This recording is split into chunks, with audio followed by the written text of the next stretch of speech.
Bagong New, September 25, 2023. Ang Gilas Boys ay dinurog ng Australia sa semis, para labanan ng China para sa bronze September 24, 2023 12:35 PM PHT. Ang Gilas Boys ay dinurog ng Australia sa semis, para labanan ng China para sa bronze info matapos masuntok ang kanilang tiket sa FIBA U17 World Cup.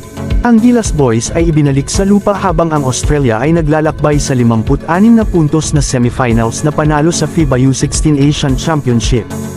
Manila, Philippines. Natapos na ng Gilas Boys ang pangarap nilang tumakbo sa 2023 FIBA U16 Asian Championship nang makuha nila ang 72-36 beatdown sa kamay ng Australia sa semifinals noong Sabado ika-23 ng Setyembre, Linggo ika-24 ng Setyembre, oras ng Maynila, sa Doha, Qatar. Matapos masuntok ang tiket nito sa 2024 FIBA U17 World Cup sa Turkey kasunod ng kapanapanagbik na 64-50 quarterfinals na panalo laban sa Japan noong Sabado, ang Pilipinas ay pinabalik sa lupa habang ang mga walang talo na Australian ay nadamina ang mga Pilipino mula simula hanggang matapos.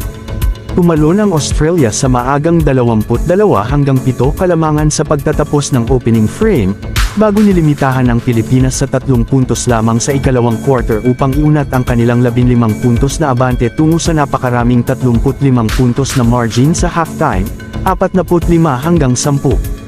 Ang mahigpit na depensa ng Aussies ay nagbigay daan sa Pilipinas na mag-convert sa 4 lamang sa 34 na pagtatangka nito mula sa field sa unang kalahati, kabilang ang isang nakalulungkot na 1-16 na clip mula sa long distance.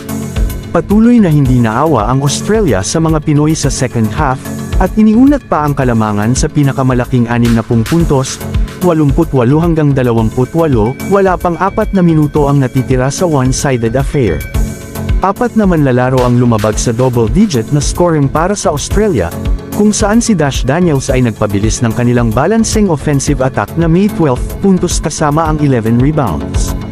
Nagambag sina sa Pilamay at Nash Walker ng tig-11 puntos, habang nagdagdag si Henry Sewell ng 10 para sa Australia, na nagayos ng gold medal showdown sa kapwa walang talo na New Zealand sa All-Oceania Final noong Lunes. Samantala, walang player na naka-score ng double figures para sa Pilipinas, kung saan nangunguna sina Iris Chua at CJ Amos na may tig-6 na puntos lamang. Ang Gilas Boys star na si Kiefer Alas, na sumipsap ng 29 na puntos laban sa Japan, ay nahawakan lamang sa 2 puntos sa 1-7 shooting sa pagkakataong ito. Ang Pilipinas, na tinuturuan ni Josh Reyes, ay nag-shoot para sa bronze medal finish sa pagharap nito sa China mamayang alas 10 ng gabi.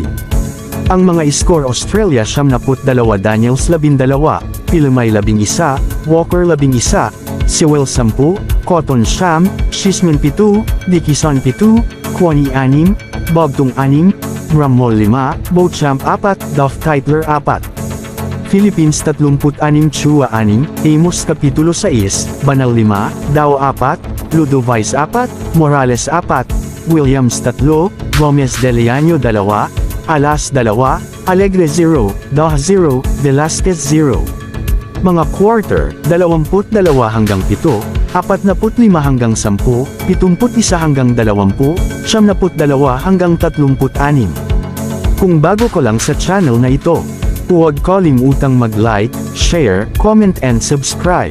At pindutin ang notification bell button, para updated ka sa bawat upload nating video. Maraming salamat po sa walang sawang pagsusubaybay.